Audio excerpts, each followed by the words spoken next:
চলেন ভাই ভিডিওটা দেখি। কোথায় কিরে সুদানির পরা, তোরা কোথায় রে? তোরা বিশ্বকাপ জিতবি না? বিশ্বকাপ জিতবি, এই যে বদনা কাপ জিততো ঝালা।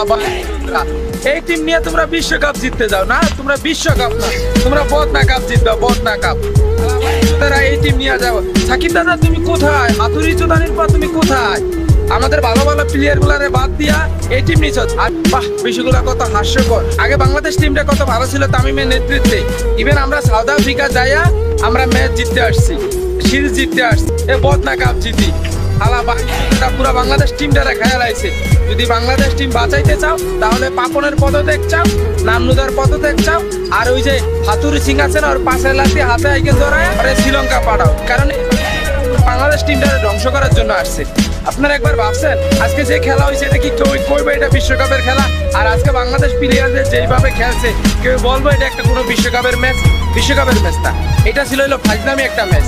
আমি বলতে চাইতেছি যে ব্যাটসম্যানরা যে রান করছে বলারদের তো কোনো দোষ নাই। তোরা রান করতি, বলাররা খারাপ করতে তখন বলারদের দোষ দিতে পারতি। তোরা ব্যাটসম্যান হয়ে তোরা কোনো রান করতে পারিস নাই আর বলারদের দোষ কর। কিরে পাপন চোদানির পা, তুই আপারে ফোন দিবি না? ফোন দিয়ে কবি না আপা আজকে জিতছে?